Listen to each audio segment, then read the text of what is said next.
So today I want to do a little bit of a dry run for our drag and drive effort, which is coming up in June. You'll notice that it is well in advance, and I basically want to use this as an opportunity to figure out what tools we forgot to bring, what problems the cars have, what things are just unbearable on the street, and we're also going to test it at the track.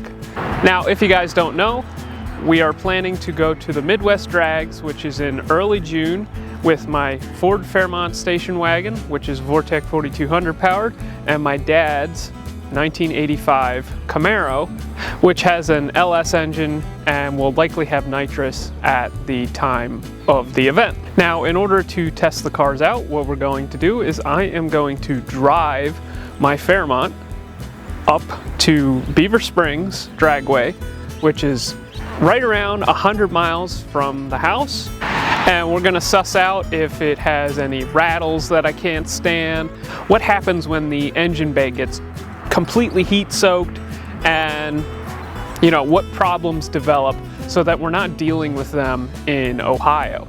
The Camaro is a relatively proven street car, but the Fairmont has not really gotten a lot of street miles. I've driven it to the street rod show a handful of times, and I got to drive it a total of like 3 miles on the day before drag week when we attempted it with the car before. We've made some substantial improvements since then, totally changed the engine combo, so none of that really applies anyways. So without further ado, let's get on the road and get these cars tested out.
Well guys, I saw a bald eagle on our way to the track, so I knew it was going to be a good day.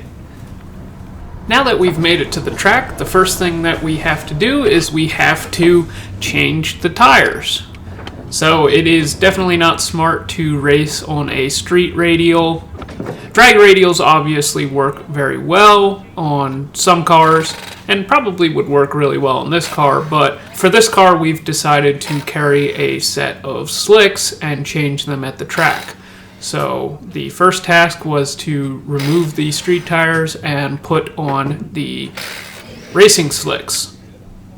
Now, the last time this thing was raced, we had the two-step set at 4,200 RPM, and it pulled a pretty good wheelie.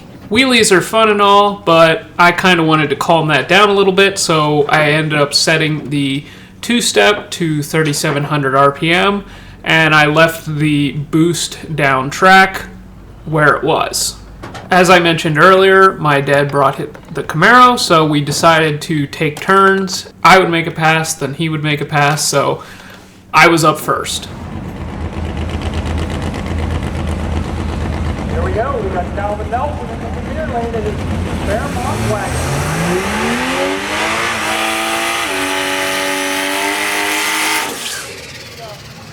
Six-cylinder car. I think it's a Trailblazer engine. Is that right, Mike? Yep. 6 straight. Is it a 5?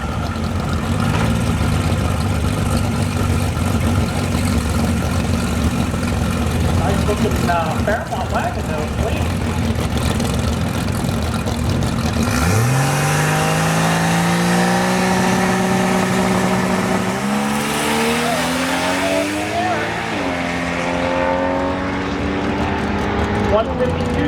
Foot time and a 10:39.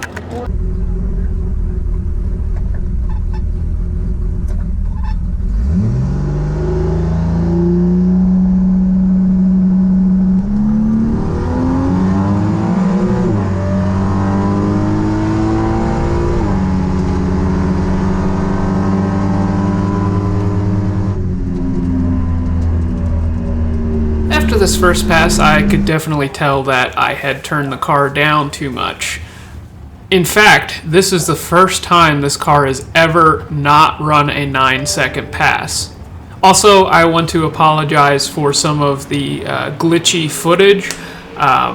When I was importing the footage into my computer, a lot of it got corrupted and I had to run it through a recovery program, and this is all I got. So I really apologize for some of that. I've replaced all of my SD cards and my USB to SD card adapter, so hopefully we don't have this problem in the future. Next up, it was time for my dad to make his first pass with the naturally aspirated LS in the Camaro.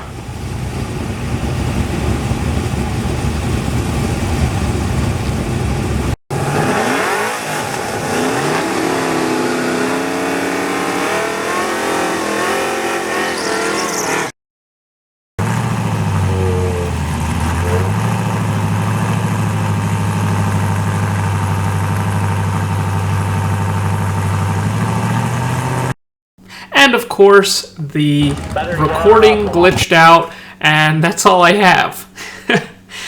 The pass was pretty uneventful. My dad went a 11:32 at I think 116 miles per hour.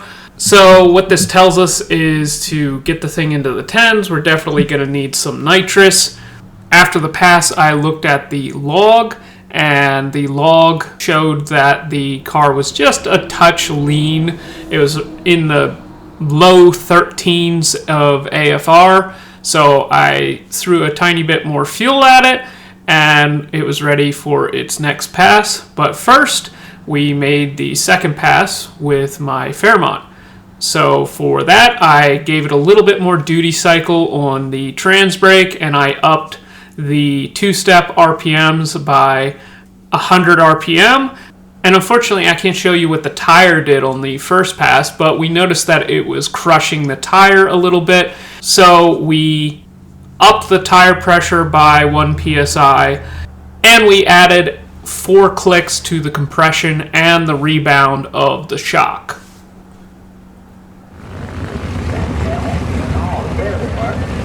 I see you guys now. Yes, it is.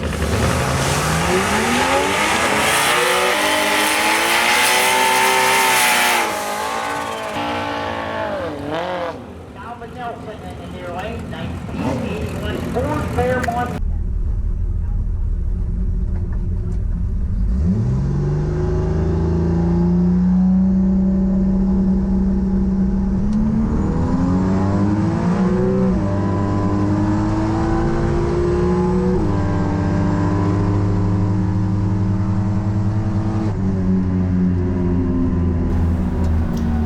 I was very happy to see the car back in the 9s after this pass, and this is actually the quickest that we have ever gotten a 4200 to go to date. We reviewed the footage and it looked like it was still crushing the tire just a little bit, so for the next pass we upped the rebound by 2 more clicks, and I also gave it a little bit more boost down track. But first, Dad made his second pass in the Camaro.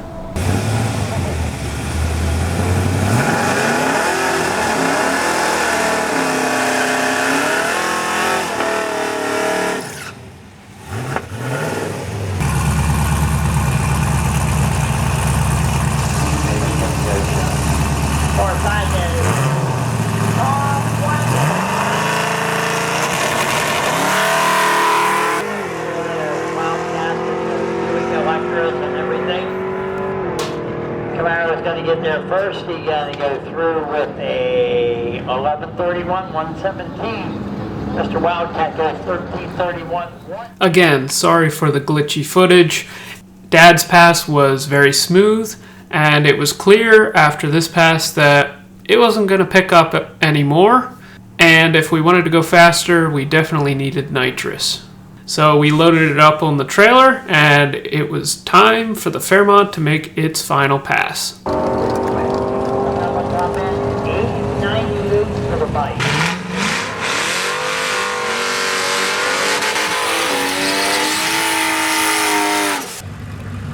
Now the 1981 Ford Fairmont Wagon.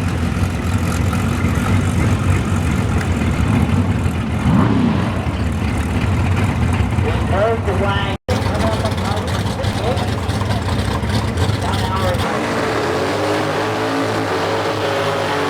I just looked at the bike.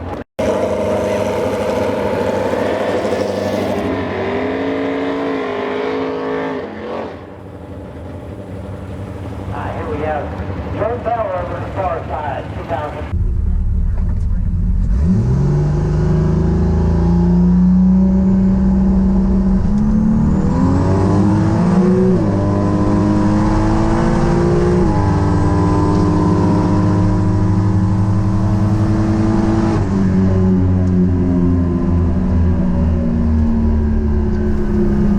It was good to once again smash the stock bottom end 4200 record, but at this point we knew that we had to make some significant changes to the car, and there really wasn't any more point in testing the car. We probably would have made a few more suspension changes.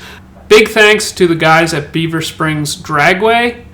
If you guys haven't visited Beaver Springs, you need to get there. It is one of the best tracks that I have ever been to, and it's a great family environment, and they are one of the few tracks in our area that actually take time to think about the fan experience and try to make the sport as fun as possible for everyone involved. But unfortunately we had to put Beaver Springs in the rearview mirror, so it was time to put the street tires on the car and hit the road.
We had an awesome day at Beaver Springs today, but one of the things that we learned on the street drive is this thing goes down the highway at just way too many RPMs. At 60 miles per hour, it's around 3,000 RPM, and at 65, it's around 3,300 RPM. So what we have concluded is we need to change out the rear gears in this car. Currently there are 364s in this car, and we need to change them out to what was in the car before, which is some 315s. But you're going to see that in later videos, and we're hoping to do this whole exercise again next week with the 315s. Make sure you stay tuned for that. Make sure you like and subscribe. Consider joining the channel. We'll see you in the next one.